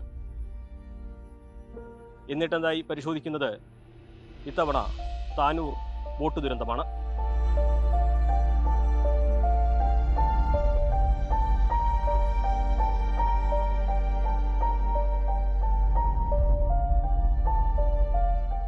വൈകുന്നേരം 6 മണിക്കും 7 മണിക്കും ഇടയിലായിരുന്നു അപകടം സംഭവിച്ചത്. അവസാന ട്രിപ്പായിരുന്നു. അതുകൊണ്ട് തന്നെ ധാരാളം ആളുകളെ, വിനോദസഞ്ചാരികളെ ബോട്ടിലേക്ക് വിളിച്ചു കയറ്റുകയായിരുന്നു. 2 കിലോമീറ്റർ ദൂരമാണ് ഈ ഒരു ബോട്ട് സർവീസിൻ്റെ ആകെ ദൂരമുള്ളത്. ഇടയ്ക്ക് പൂരപ്പുഴയുടെ ഒരാഴത്തിലേക്ക് ബോട്ട് മറിയുകയായിരുന്നു. അശാസ്ത്രീയമായ നിർമ്മാണമാണ് ഇതിനെന്നാണ് അന്വേഷണത്തിൽ കണ്ടെത്തിയത്. സാധാരണ ഒരു മീൻ വള്ളമാണ്, മീൻ പിടിക്കാൻ ഉപയോഗിക്കുന്ന ഒരു ഫൈബർ വള്ളമാണ്. ഇതിൻ്റെ മുകളിലാണ് ഇത്തരത്തിലുള്ള നിർമ്മാണങ്ങൾ നിർമ്മിച്ച് അതിന് മുകളിൽ ആളുകൾക്ക് നിൽക്കാൻ കഴിയുന്ന സംവിധാനങ്ങൾ കെട്ടി തികച്ചും അശാസ്ത്രീയമായിട്ടാണ് ഈ ബോട്ട് നിർമ്മിച്ചിരുന്നത്. അതുകൊണ്ട് തന്നെ ആളുകളുടെ ഭാരം അത് ബോട്ടിന് താങ്ങാൻ കഴിഞ്ഞിരുന്നില്ല. അനുവദിച്ചതിലും ഇരട്ടിയിലധികം ആളുകളായിരുന്നു ഈ ബോട്ടിലുണ്ടായിരുന്നത്. 39 പേരായിരുന്നു ആകെ. അതിൽ 22 പേരും ഈ അപകടത്തിൽ മരണപ്പെട്ടു. ഈ പുഴയുടെ ആഴങ്ങളിലേക്കാണ് അവരെല്ലാം തന്നെ ഇല്ലാതെയായി പോയത്. അപകടം നടന്ന ഉടൻ നാട്ടുകാരെല്ലാം രക്ഷാപ്രവർത്തനത്തിന് ഓടിയെത്തി. പലരും സ്വയം പരിക്കേറ്റിട്ടും രക്ഷാപ്രവർത്തനം തുടർന്നു. അന്ന് രക്ഷാപ്രവർത്തനത്തിൽ പങ്കെടുത്ത് പരിക്ക് പറ്റിയിട്ടും രക്ഷാപ്രവർത്തനം തുടർന്ന സമീർ ചിന്നൻ ഇക്കാര്യത്തെക്കുറിച്ച് ഓർത്തു പറയുന്നു. അന്ന് ഇത് പെട്ടെന്ന് ഒരു ഫോൺ കോൾ വരായിരുന്നത്. താനൂരിലെ തൂവൽ തീരത്ത് സർവീസ് നടത്തിയിരുന്ന ബോട്ട് പുഴയിൽ മുങ്ങിയിട്ടുണ്ടെന്ന്. അത് കേട്ടപ്പോൾ പെട്ടെന്ന് അത്ര വലിയ ഗൗരവത്തിലൊന്നും ആരും എടുത്തിട്ടുണ്ടാവില്ല. കാരണം ആ ഒരു അത്രമാത്രം ആയമൊന്നുമില്ലാത്തൊരു പുഴയാണ്. ഒന്നാമത് ഈ പുഴയിലേക്ക് ഒലിച്ചു വരുന്ന വള്ളങ്ങളൊക്കെ ഒന്ന് മത്സ്യനിർമ്മിത കനോലികളാണ്. കനാലും മറ്റുള്ള ഇതൊക്കെ കൃഷി ആവശ്യത്തിനൊക്കെ വേണ്ടി കിളിച്ച തോടുകളിൽ നിന്നെല്ലാം ഒഴുകിയെത്തുന്ന കടലോണ്ടിപ്പുഴയുമായി ചേർന്നിട്ട് ഗുരപ്പുഴ എന്ന് പറയുന്ന ഈ പുഴയിൽ ഈ ബോട്ട് താന്ന ആ സ്ഥലങ്ങളിൽ തന്നെ മാത്രമേ ഇവിടെ ആയമുള്ളൂ. ആ ആയത്തിൽ ഇത്ര വലിയ ആഘാതം സൃഷ്ടിക്കുമെന്ന് ആരും മനസ്സിലാക്കിയില്ല. എന്നാലും അപകടം സംഭവിച്ചു എന്ന് പറഞ്ഞപ്പോൾ തന്നെ അറിയുന്ന എല്ലാ മത്സ്യത്തൊഴിലാളികളും സന്നദ്ധ പ്രവർത്തകർ എല്ലാവരും ഓടി ഈ പരിസരത്തെത്തി വന്നപ്പോൾ ബോട്ടിനെ കാണാൻ പറ്റുന്നില്ല. ബോട്ടിന്റെ സ്ഥലത്ത് താന്നു കിടന്നെന്ന് പറഞ്ഞപ്പോൾ അക്കരെ ആ പുഴയുടെ അങ്ങേ സൈഡിലൂടെയാണ് ആളുകൾ കൂടുതലും വന്നത്. അവിടുന്ന് ചാടിയിട്ട് എല്ലാവരും നീന്തി ഈ ബോട്ടിന്റെ അടുത്തേക്ക് വരികയായിരുന്നു. മുങ്ങിയിട്ടാണ് അതിലെ മുക്കാലല്ല 22 പേരിൽ 20 പേരെയും മുങ്ങിയിട്ട് താഴ്ന്നാണ് ഈ ചില്ലൊക്കെ ഇടിച്ച് പൊളിച്ച് വള്ളത്തിൽ നിന്ന് പൊളിച്ചിട്ടാണ് ഓരോ കുട്ടികളെയും ആളുകളെ തലകീഴായി മറഞ്ഞ ബോട്ടിൽ നിന്ന് മുങ്ങിപ്പോയിട്ട് അതിന്റെ താഴിൽ നിന്നാണ് നമ്മൾ സംവിധാനങ്ങളൊക്കെ എത്തുന്നതിന് മുമ്പ് തന്നെ ഈ രക്ഷാ ദൗത്യം പൂർത്തീകരിച്ചിരുന്നു. നിർഭാഗ്യവശാൽ അതിൽ ആരെയും ജീവനോടെ രക്ഷിക്കാൻ പറ്റിയില്ല എന്നുള്ളൊരു ഖേദകരമായ ഒരു വിഷയം തന്നെ ഉള്ളത്. എന്നാലും ഈ വിഷയം അറിഞ്ഞ അപ്പോൾ തന്നെ എല്ലാവരും ഓടി വന്ന് പിഞ്ചു കുഞ്ഞുങ്ങളൊക്കെ വെള്ളത്തിന്റെ താഴെന്ന് എടുത്ത അവസ്ഥ ആലോചിക്കുമ്പോൾ ഇപ്പോഴും അതിന്റെ നെട്ടല് മാറുന്നില്ല. ഞാൻ അവസാന നിമിഷത്തിൽ ഇതിന്റെ ഈ കൃത്രിമമായിട്ട് ഒരുപാട് സംവിധാനങ്ങൾ ഈ തോണിമേൽ പിടിപ്പിച്ച് അതിന്റെ ഒരു ഇരുമ്പ് കമ്പി കാലിൽ പാഞ്ഞ് ആ വള്ളത്തിന്റെ താഴെ ആയപ്പോൾ ഇത് അറിഞ്ഞിട്ടില്ല. ചോര ഒരുപാട് ഒലിച്ചു പോയി വള്ളത്തിൽ നിന്ന് കയറിയപ്പോഴാണ് ഇങ്ങനെ ആളുകൾ പറഞ്ഞത് ചോര നല്ല പോകുന്നുണ്ട്. അപ്പോഴാണ് കാല് ശ്രദ്ധിച്ചപ്പോൾ തരിച്ചുപോയി. വേദന അറിയാതെ തരിപ്പ് വന്നു പോയി ശരീരത്ത്. അങ്ങനെ നോക്കി ആളുകൾ കയറ്റിയപ്പോഴാണ് ഇങ്ങനെ കയറിയിട്ട് അങ്ങനെ ഹോസ്പിറ്റലിൽ കൊണ്ടുപോയപ്പോൾ ഹോസ്പിറ്റലിൽ നിന്ന് സ്റ്റിച്ച് ഇട്ട് കഴിഞ്ഞതിന് ശേഷമാണ് എനിക്കൊരു മുറിവിന്റെ ആഘാതവും വേദനയും അറിയാൻ തുടങ്ങി.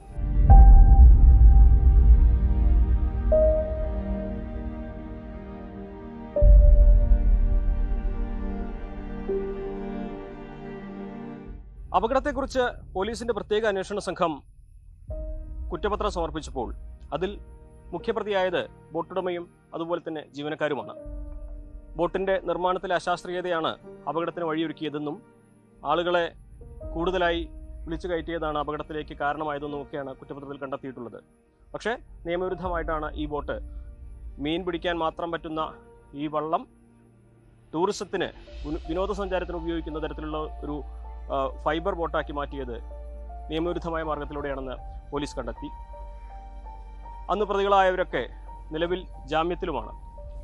അതോടൊപ്പം തന്നെ ഇതിനെക്കുറിച്ച് അന്വേഷിക്കാൻ സർക്കാർ നിയോഗിച്ച judicial commission, justice V K മോഹന്റെ നേതൃത്വത്തിലുള്ള ജുഡീഷ്യൽ കമ്മീഷൻ ഇപ്പോഴും അവരുടെ നടപടികൾ പൂർത്തീകരിച്ചിട്ടില്ല. സിറ്റിങ്ങുകൾ പൂർത്തീകരിച്ചു കഴിഞ്ഞു. ഇതേക്കുറിച്ച് വളരെ വിശദമായ റിപ്പോർട്ടാണ് തയ്യാറാക്കുന്നതെന്നാണ് അദ്ദേഹം അവകാശപ്പെടുന്നത്.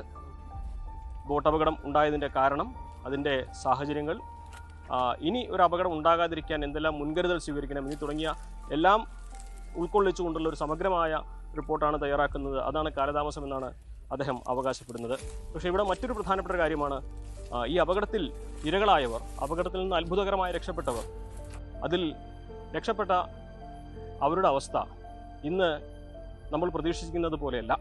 താനൂരിലെ 2 പെൺകുട്ടികൾ, 10ഉം 12ഉം വയസ്സുള്ള 2 പെൺകുട്ടികൾ, അവർ അത്ഭുതകരമായിട്ടായിരുന്നു ഈ അപകടത്തിൽ രക്ഷപ്പെട്ടത്.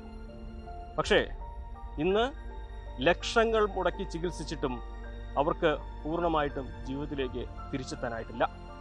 ജന്നയും ജർഷയും അപകടത്തിൽ നിന്ന് അവർക്ക് ജീവൻ തിരിച്ചു കിട്ടി. പക്ഷേ അവരുടെ ഉമ്മയും സഹോദരനും ബന്ധുക്കളും ഒക്കെ അപകടത്തിൽ ഓർമ്മയായിപ്പോയി. ഇന്നും ഈ 2 പെൺകുട്ടികൾക്കും വലിയ ദുരിതങ്ങളാണ് അനുഭവിക്കേണ്ടി വരുന്നത്. ഒരാൾക്ക് തളർച്ചയാണ്, ഇടയ്ക്ക് ശരീരം തളർന്നു പോകുന്ന അവസ്ഥയാണ് അനുഭവപ്പെടുന്നത്. പരസഹായമില്ലാതെ നടക്കാൻ കഴിയുകയില്ല, എഴുതാൻ കഴിയുകയില്ല, സ്കൂളിൽ പോകാൻ കഴിയുകയില്ല. അങ്ങനെ ഈ രോഗത്തിന്, ഈ അവസ്ഥയ്ക്ക് പരിഹാരം എന്തെന്നറിയാതെ ചികിത്സ തുറന്നുകൊണ്ടേയിരിക്കുകയാണ് രക്ഷിതാവ്. മറ്റൊരു കുട്ടിക്ക് ഈ അപകടത്തിൻ്റെ ഞെട്ടൽ ഇപ്പോഴും മാറിയിട്ടില്ല. എപ്പോഴാണ് ഉറക്കത്തിൽ ഉണർന്ന് കരയുക, ഒറ്റയ്ക്ക് പോകാൻ ഭയമാണ് എല്ലായിടത്തേക്കും. അത്തരത്തിൽ മാനസികമായ കുട്ടിയെ ഈ അപകടം തകർത്ത് കളഞ്ഞു. ഇതിനെല്ലാം സങ്കടം സർക്കാർ ഇവർക്ക് വാഗ്ദാനം ചെയ്ത ചികിത്സാ സഹായം ഇതുവരെ നൽകിയിട്ടില്ല എന്നുള്ളതാണ്. ലക്ഷങ്ങൾ മുടക്കിയാണ് രക്ഷിതാവ് കുട്ടികളെ ഇതുവരെയും ചികിത്സിച്ചത്. പക്ഷേ ഇതുവരേക്കും സർക്കാരിൻ്റെ ഭാഗത്തു നിന്നും ഒരു സഹായവും ഈ അപകടത്തിൽ നിന്ന് രക്ഷപ്പെട്ടവർക്ക് ലഭിച്ചിട്ടില്ല എന്ന് പറയുമ്പോൾ അതേറെ ദുഃഖകരമായ ഒരു വസ്തുതയാണ്. ചികിത്സ മുന്നോട്ട് പോകുന്നത് ഞാൻ നയിച്ചിട്ടാണ് എൻ്റെ കുട്ടികളുടെ ചികിത്സ ഞാൻ മുന്നോട്ട് കൊണ്ടുപോയിക്കൊണ്ടിരിക്കുന്നത്. ഇവിടെ ആരും ഒരു ചികിത്സാ കാര്യമായിട്ട്, എൻ്റെ കുട്ടികളുടെ ചികിത്സാ കാര്യമായിട്ട് ഇവിടെ ഒരു ഗവൺമെൻറ്റും ഒരു വ്യക്തികളും 1 രൂപയോ ഒരു സഹായമോ ചെയ്തിട്ടല്ല എൻ്റെ കുട്ടികളുടെ കാര്യങ്ങളും ഞാൻ മുന്നോട്ട് കൊണ്ടുപോകുന്നത്. അതുകൊണ്ട് ഇനി കൂടുതലായിട്ട് നിങ്ങൾ ഈ കുട്ടികളുടെ കാര്യത്തെക്കുറിച്ച് വീഡിയോയുടെ മുമ്പിൽ സംസാരിക്കുവാൻ എനിക്ക് താല്പര്യമില്ല. കാര്യം എന്താണെന്ന് വെച്ച് കഴിഞ്ഞാൽ ഞാൻ ഒരുപാട് വീഡിയോയുടെ മുമ്പിൽ, ഒരുപാട് ഉദ്യോഗസ്ഥന്മാരുടെ മുമ്പിലൊക്കെ നമ്മൾ എന്ത് ചെയ്തു, പരാതിയുമായിട്ടും ഈ ചികിത്സാ കാര്യവുമായിട്ടൊക്കെ മുന്നോട്ട് പോയിട്ടുണ്ട്. അവിടെയൊക്കെ നമുക്ക് പരാജയം സംഭവിച്ചു. ആരും ഇന്ന് ഈ കേരളം ഭരിക്കുന്നതോ അല്ലെങ്കിൽ ഈ ഭരണത്തിൻ്റെ കീഴിലിരിക്കുന്ന ഒരു ഉദ്യോഗസ്ഥന്മാരും നമ്മുടെ പരാതിക്ക് ഒരു നേട്ടം നേടിത്തരുവാനായിട്ട് ആർക്കും കഴിഞ്ഞിട്ടില്ല. അതുകൊണ്ട് ഇതിൻ്റെ ഈ കാര്യത്തെക്കുറിച്ച് എനിക്ക് പറയാൻ താല്പര്യമില്ല, ഞാൻ പറയുന്നില്ല, അവസാനിപ്പിച്ചു. മരണത്തിൽ നിന്നും ജീവിതത്തിലേക്ക് അത്ഭുതകരമായി തിരിച്ചെത്തിയ ഈ കുട്ടികൾക്ക് പക്ഷേ സാധാരണ ജീവിതത്തിലേക്ക് തിരിച്ചെത്തണമെങ്കിൽ ഇനിയും ഒട്ടേറെ ചികിത്സകൾ നൽകേണ്ടതുണ്ട്. സർക്കാർ സൗജന്യ ചികിത്സ എന്ന വാഗ്ദാനം മാത്രം നൽകി. ഇതുവരെയും ഒരു പൈസയുടെ സഹായം നൽകിയിട്ടില്ല. ആ രക്ഷിതാവ് ഇപ്രകാരം പറയുമ്പോൾ ഇതിന് മറുപടി പറയാൻ ഒട്ടേറെ പേർ ബാധ്യസ്ഥരാണ്. സാങ്കേതിക കാരണങ്ങളും ഒക്കെ ഇതിന് മറുപടിയായി പലരും പറയുന്നുണ്ട്. പക്ഷേ സർക്കാർ നൽകിയ വാക്ക്, സൗജന്യ ചികിത്സ നൽകുമെന്ന വാഗ്ദാനം, അത് പാലിക്കാൻ ബാധ്യസ്ഥരാണ്. വലിയ ഒരു അപകടത്തെ മറികടന്ന് ജീവിതത്തിലേക്ക് തിരിച്ചെത്തിയ ഇവർക്കൊപ്പം നിൽക്കാൻ സർക്കാരിന് ബാധ്യതയുണ്ട്. അതുകൊണ്ട് തന്നെ ചികിത്സാ സഹായം ഇനിയും വൈകരുത്. അത് നൽകുവാൻ, അത് ഇവരിലേക്ക് എത്തിക്കുവാൻ ഉത്തരവാദിത്തപ്പെട്ടവർ നടപടി സ്വീകരിച്ചേ തീരൂ. അഖിലോട്ട് പാറയ്ക്കൊപ്പം CV അനുമോദ്, ന്യൂസ് 18. രൂപമാറ്റം വരുത്തിയ ഒരു ബോട്ട് യാതൊരു സുരക്ഷയുമില്ലാതെ, ഫിറ്റ്നസ് ഇല്ലാത്ത ബോട്ടായിരുന്നു, യാതൊരു സുരക്ഷയുമില്ലാതെ ഓടിച്ചു. അമിതമായി ആളെ കയറ്റാവുന്നതിലും അമിതമായ ആളെ ക്ഷണിച്ചു വരുത്തിയ ഒരു അപകടമാണ്. അപ്പോൾ നമ്മുടെ അധികാരികൾക്കൊക്കെ ഒരുപാട് വീഴ്ച ആ സംഭവത്തിൽ ഉണ്ടായിട്ടുണ്ട് എന്നതൊരു വസ്തുതയാണ്. അങ്ങനെ ഒരു വലിയ ദുരന്തം ഉണ്ടായതിനു ശേഷവും അതിനെ അതിജീവിച്ചവർ നിത്യചെലവിന്, ചികിത്സയ്ക്ക് ഒക്കെ വലിയ രീതിയിൽ ബുദ്ധിമുട്ടേണ്ടി വരുന്ന ഒരു സാഹചര്യം എന്ന് പറയുന്നത് ഒരു ന്യായീകരണവും ഇല്ലാത്തതാണ്. ഞങ്ങൾ ഇപ്പോൾ ആ അപകടത്തിന് 2 വർഷത്തിനിപ്പുറവും അത് റിപ്പോർട്ട് ചെയ്യുന്നത് കണ്ണ് തുറക്കാത്ത അധികാരികൾ കണ്ണ് തുറക്കാൻ വേണ്ടി തന്നെയാണ്, അവരിലേക്ക് ഈ വാർത്ത എത്താൻ വേണ്ടി തന്നെയാണ്. ഒരു ദുരന്തത്തിലും അതിജീവിക്കുന്നവർ ആ ദുരന്തത്തിൽ പെട്ടുപോകുന്നതാണ് നല്ലത് എന്ന് ചിന്തിക്കാൻ ഇടവരരുത്. മാത്രവുമല്ല, അന്വേഷണം കൃത്യമായി നടക്കണം. കുറ്റക്കാർക്ക് അവർ ചെയ്ത തെറ്റിനുള്ള ശിക്ഷ ഉറപ്പാക്കുകയും വേണം. എന്തായാലും ഈ വാർത്തയും അധികാരികളുടെ ശ്രദ്ധയിലേക്ക് എത്തട്ടെ എന്നാശിക്കുന്നു. നമ്മുടെ സമയം ഇന്ന് ഇവിടെ അവസാനിക്കുകയാണ്. നേരം വൈകുന്നേരത്തിൻ്റെ നാളെ വീണ്ടും വാർത്തകളും വിശേഷങ്ങളും ഒക്കെയായി കാണാം. ഇടവേളയ്ക്ക് ശേഷം ലൈവ് at 6 കാണാം.